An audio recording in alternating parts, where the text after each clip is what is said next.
بسم اللہ الرحمن الرحیم، صلی اللہ تعالی علی حبیبہ محمد وآلہ وسلم۔ قرآن حکیم میں اللہ تعالی ارشاد فرماتا ہے، بے شک دین تو اللہ کے نزدیک اسلام ہی ہے۔ پیغمبر اسلام حضور پاک صلی اللہ علیہ وآلہ وسلم کا فرمان ہے، اللہ کے نزدیک پسندیدہ دین وہ ہے جس میں وسعت اور گہرائی ہو۔ اسلام دین فطرت ہے، یعنی دین اسلام میں غیر فطری اعمال و حرکات نہیں ہیں۔ فطرت کا مطلب اعتدال ہے۔ اعتدال میں عبادت اور عمل دونوں کو برابر حیثیت حاصل ہے۔ ختمی مرتبت حضور علیہ الصلاۃ والسلام کا فرمان ہے، ہر بچہ دین فطرت پر پیدا ہوتا ہے، اس کے والدین اسے یہودی، عیسائی یا مجوسی بنا دیتے ہیں، یعنی اس کے پالنے والے اسے اپنے جیسا بنا دیتے ہیں۔ دین کی اصل بنیاد اللہ کی پہچان ہے۔ دین کے لغوی معنی اطاعت اور عربی معنی شریعت کے ہیں، اور اسلام کے معنی سپردگی یا حوالے کر دینے کے ہیں، یعنی اپنی انفرادی ذات کو آفاقی ذات اللہ کے سپرد کر دینا۔ امام المتقین امیر المؤمنین مولا کائنات مولا علی مشکل کشا فرماتے ہیں، میں اسلام کی ایسی صحیح تعریف بیان کرتا ہوں جو مجھ سے پہلے کسی نے نہیں کی۔ وہ یہ ہے کہ اسلام سر تسلیم خم کرنا ہے، اور سر تسلیم جھکانا یقین ہے، اور یقین تصدیق ہے، اور تصدیق اعتراف ہے، اور اعتراف فرض کی بجا آوری ہے، اور فرض کی بجا آوری عمل ہے۔ سربراہ سلسلہ عظیمیہ الشیخ خواجہ شمس الدین عظیمی صاحب فرماتے ہیں کہ لوگوں سے خوش اخلاقی سے پیش آنا، سلام میں پہل کرنا، اپنا دل اور دسترخوان وسیع رکھنا، اپنے کسی عمل سے دوسروں کو تکلیف نہ دینا، کسی کی غیبت نہ کرنا اور نہ سننا، اللہ کی مخلوق سے حسن ظن رکھنا، لوگوں کے چھوٹے موٹے کام کر دینا، کسی پریشان حال کو صحیح مشورہ دینا، بیمار کی مزاج پرسی کرنا، سب خیر خواہی یعنی دین کے زمرے میں آتا ہے، اور یہی حقوق العباد کہلاتے ہیں۔ اگر حقوق العباد یعنی لوگوں کے حقوق پورے نہ کیے جائیں تو روحانی ترقی رک جاتی ہے، آگے بڑھنے کا اور سیکھنے کا عمل رک جاتا ہے۔ لیکن جب ہم انسانوں سے بھلائی سے پیش آتے ہیں تو ہم اللہ کی رضا اور خوشنودی کے مستحق ٹھہرتے ہیں۔ فرمان الہی ہے، دین میں جبر نہیں ہے۔ اس کا مطلب ہے کہ دین کو اپنانے کے لیے کسی انسان کو مجبور نہیں کیا جا سکتا، لیکن ترغیب دی جا سکتی ہے۔ دین کی بنیاد یقین ہے، اور اس یقین پر ہی یہ عمارت کھڑی ہے، جبکہ دیگر تمام ارکان اس عمارت کے ستون ہیں، اور اس عمارت کے اندر داخل ہونے والے راستے کو صراط مستقیم کہا جاتا ہے۔ اس بات کو اس طرح سمجھیں کہ کلمہ طیبہ لا الہ الا اللہ محمد رسول اللہ دائرہ اسلام میں داخل ہونے کے لیے ہے۔ نماز اللہ سے تعلق جوڑنے کا نام ہے، زکوٰۃ اللہ سے محبت کا نام ہے، روزہ اللہ سے عشق کا نام ہے، اور حج اللہ سے ملنے کا نام ہے۔ پیغمبر اسلام حضور علیہ الصلاۃ والسلام کا فرمان ہے، تمہارے دین کا وہ حصہ بہتر ہے جو زیادہ آسان ہو، اور بہترین عبادت احکام الہی کی سمجھ بوجھ ہے۔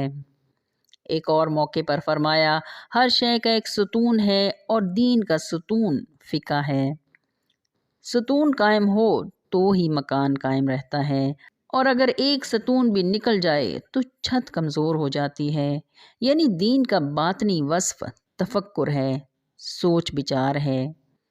اگر بندے کا اللہ کے ساتھ تعلق ذہنی تفکر کے ذریعے قائم ہو جائے تو یہی کیفیت اقیم الصلاۃ یعنی نماز کا قائم ہونا کہلاتی ہے۔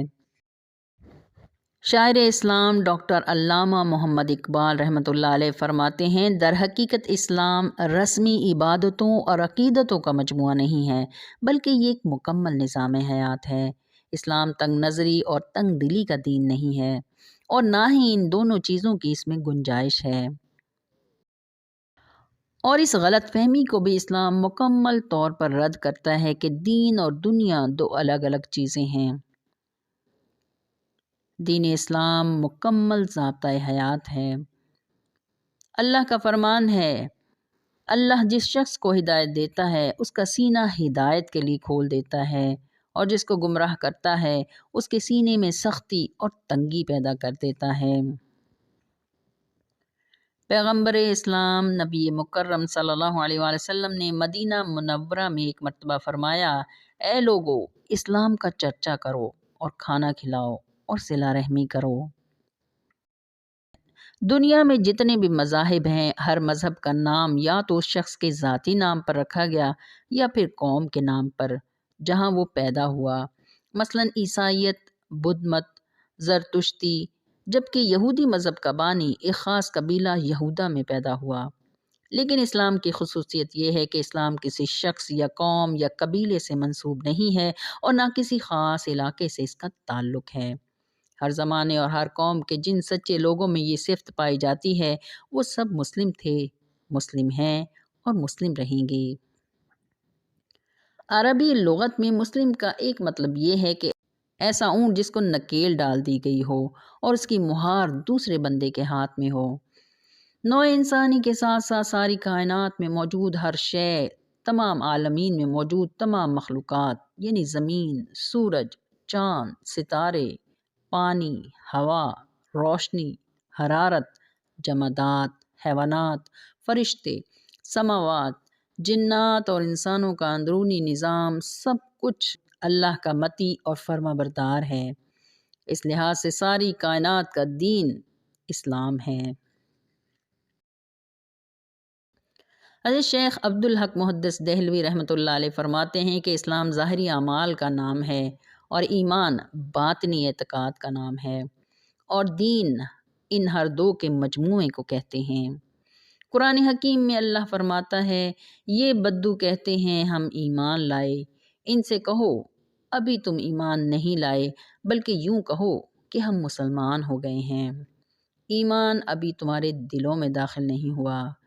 یعنی زبان سے اقرار لا الہ الا اللہ محمد رسول اللہ کہنا اسلام ہے، اور دل سے اس بات کی تصدیق کرنا ایمان ہے، اور جو کوئی ایمان کے دائرے میں داخل ہو جاتا ہے وہ مومن کہلاتا ہے۔ اللہ فرماتا ہے، حقیقت میں تو وہ مومن ہیں جو اللہ اور اس کے رسول صلی اللہ علیہ وآلہ وسلم پر ایمان لائے اور پھر انہوں نے کوئی شک نہ کیا اور اپنی جان مال سے اللہ کی راہ میں جہاد کیا، وہی سچے لوگ ہیں۔ حدیث مبارکہ ہے، لا یؤمن احدکم حتی اکون احب الیہ من والدہ وولدہ والناس اجمعین۔ تم میں سے کوئی شخص اس وقت تک مومن نہیں ہو سکتا جب تک میں محمد صلی اللہ علیہ وآلہ وسلم اسے اپنے والد، اولاد اور تمام انسانوں سے زیادہ محبوب نہ ہو جاؤں۔ سربراہ سلسلہ عظیمیہ شیخ خواجہ شمس الدین عظیمی صاحب فرماتے ہیں کہ دین اسلام انسانوں کی رہنمائی کے لیے اللہ کی طرف سے عطا کیا گیا ایک مکمل پروگرام ہے، اور اس کے ہر رکن کی حکمت تلاش کرنا اور پھر ارکان اسلام کو پورا کرنا ہر مسلمان کی ڈیوٹی ہے۔